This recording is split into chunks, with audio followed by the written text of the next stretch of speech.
Pro wrestling spent decades trying to reach the mainstream, and in the year 2000, WCW played its boldest card yet, the comedy film Ready to Rumble. It didn't work. This box office and critical failure did exactly the opposite of what its creators wanted. But in the 25 years since its release, it's also become a cult classic.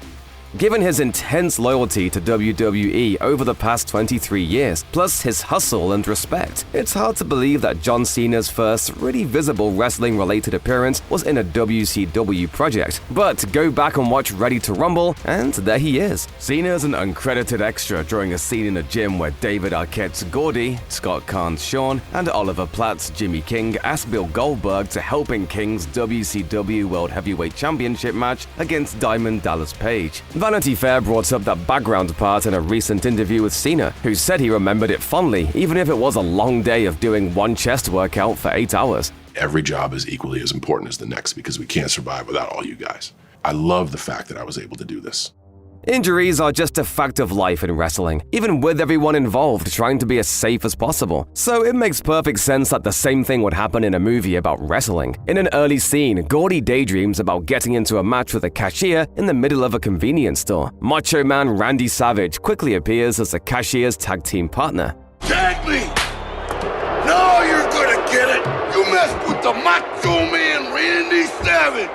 Jimmy King jumps in to help Gordy. In one take, Platt accidentally caught Savage with a real punch to the face while filming. Luckily, Savage took it in stride, and the mishap even made it into the end credits blooper reel. But in the moment, just look at how petrified Platt is that he just really hit a 6-time world champ. Another onset injury was more serious, and came during, basically, a wrestling match. When Gordy and Shawn go to see Monday Nitro, they watch an unmasked Rey Mysterio and Billy Kidman defeat Juventud Guerrera and Prince Ayukea in a match. Mysterio legitimately hurt his knee while doing a top rope Frankensteiner and missed 6 months of action.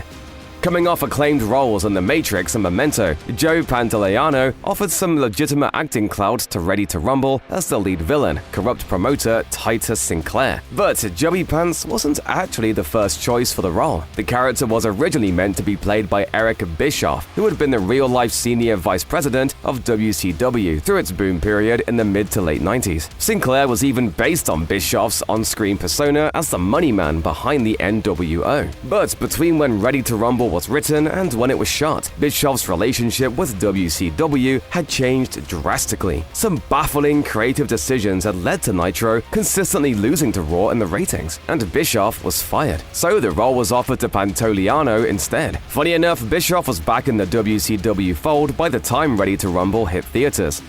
In fact, Bischoff was the man Arquette pinned to become WCW World Heavyweight Champion.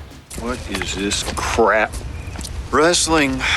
Yes, wrestling. If you're watching WCW in 2000, you definitely remember this. But if you weren't, buckle in to hear about one of the most wrong-headed storylines ever devised. Arquette was, and by all indications, remains a lifelong wrestling fan. So when he appeared on WCW TV to promote Ready to Rumble, he didn't just smile and wave at the fans, he got in the ring. According to then WCW head writer Vince Russo, commentator Tony Schiavone pitched the idea of Arquette winning the WCW World Heavyweight Championship to help promote the movie. In Vice's Who Killed WCW documentary series from 2024, Russo said everyone in the room was on board. Bischoff said he didn't see the harm in it, but both Arquette and then champion Diamond Dallas Page claimed they thought it was a terrible idea. Nonetheless, through some arcane rules, Arquette won the title in a tag match on Thunder on April 26, 2000. The backlash was immediate. Arquette got nuclear heat in the locker room, and fans hated that a non-wrestler had won the storied Big Gold Belt. Arquette's championship reign is now viewed as one of the final nails in the coffin for a company that was already spiraling.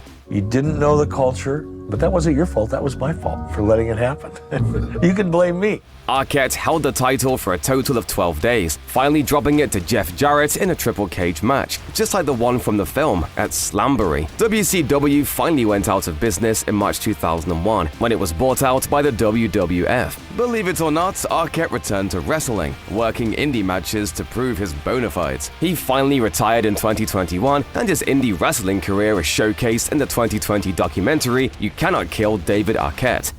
Arquette also reportedly did what he could to do right by wrestling. He got a pretty hefty paycheck for his WCW appearances to promote Ready to Rumble, but opted to give that money away to people in the wrestling business who were going through tough times. A big chunk of Arquette's WCW paycheck went to the family of Brian Pillman, who suddenly died at 35 in his hotel room on October 5, 1997, the day of WWE's Bad Blood pay-per-view. Arquette reportedly also gave money to the family of Owen Hart, who had tragically died at age 34 from a fall from the rafters to the ring at WWE's Over the Edge pay-per-view in May 1999. Another recipient of Arquette's WCW money was Darren Dravdov, who was paralyzed in a match against D'Lo Brown during a 1999 SmackDown taping when a move went wrong. Ready to Rumble could boast that it had one real deal Oscar winner in the cast, Martin Landau, who got his Best Supporting Actor gold for his role as horror legend Bela Lugosi in Ed Wood in 1994. Landau's appearance in Ready to Rumble is widely regarded as one of the film's highlights. It's actually funny. Yeah, you alright? You alright, baby?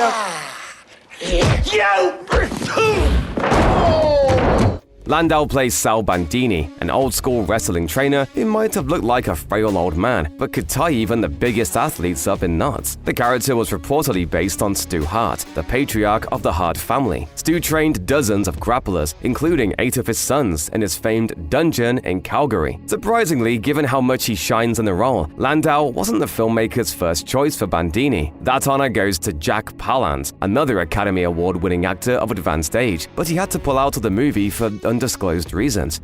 Rose McGowan had been in some well-regarded films, including Scream and Jawbreaker, before starring in Ready to Rumble. She has made it more than clear that she did the film for one reason: money. She told Defamer in 2017 that she turned down her role as duplicitous Nitro Girl Sasha repeatedly before finally accepting it. Sasha initially seems to be a love interest for Gordy, but it's finally revealed that she's passing along information to Titus Sinclair. McGowan said she threw the script in the garbage 3 times because that's where it deserved to be. Ultimately, McGowan blamed it all on her overly persistent agent. She said, "She just didn't care, and I mistook her for someone who was a strong woman. What she really was a mercenary woman, and there's a difference, and one who didn't like me either." Plenty of wrestlers appear as themselves in Ready to Rumble, but even more stood in for the lead actors as stunt doubles. In 2007, Arquette revealed that his stunt double was Gregory Helms, who wrestled in WCW as Sugar Shane Helms, and went on to be the Hurricane in WWE. Helms had only been signed to WCW for a few months before being asked to help out on Ready to Rumble, but he was an experienced indie wrestler and similar in size to Arquette, so he got the stunt double gig. It's unclear whether his Ready to Rumble work earned him brownie points with WCW, but he ended up being quite successful in the company's final year. He was the final man to hold their Cruiserweight Championship. Helms is now a producer for WWE. For his action scenes, Platt's double was Chris Kanyon, who had wrestled in WCW for a few years under a mask as Mortis. Kanyon unmasked in 1998 and wrestled under his real name until WCW shut down. Kanyon also has a brief cameo in Ready to Rumble. He's one of the crowd members who beat up Titus Sinclair in the closing scene. After WCW folded, Kanyon worked in the WWE for a few years, but things did not go well there for him. He wrestled on the indie circuit until he sadly took his own life in 2010. Khan reportedly opted to do his own stunts for the film. It takes a while between shooting a movie and its actual release, and the wrestling world moves quickly. Stars who work for one company can suddenly be in another within just a few weeks, so it's actually kind of surprising that only one wrestler who appeared in Ready to Rumble had left WCW and gone to WWE by the time the movie came out. That said, Perry Saturn plays a major role in the film. He and Sid Vicious are even tasked with breaking into Sal Bandini's house at one point. Sal Bandini, wanna wrestle?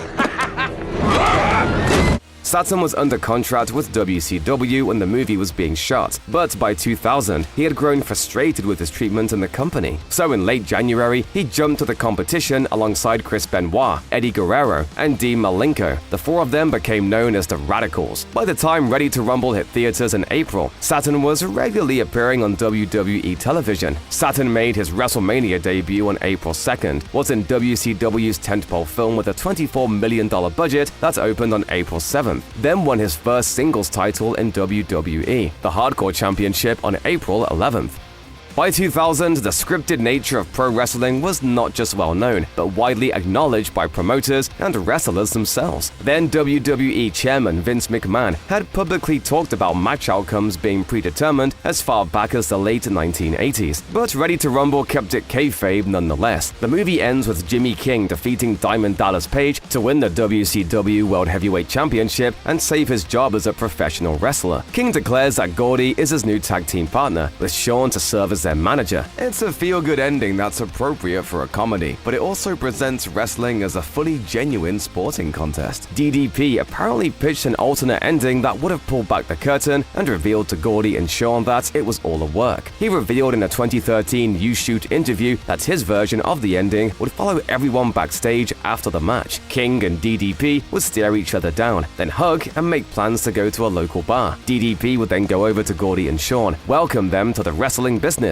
and invite them to the bar too. It'd be kind of hard to explain how the whole process of Gordy and Shawn finding King, convincing him to return to wrestling, and getting him in shape for the match was all part of the worked storyline. But maybe Jimmy King just really lived the gimmick, brother.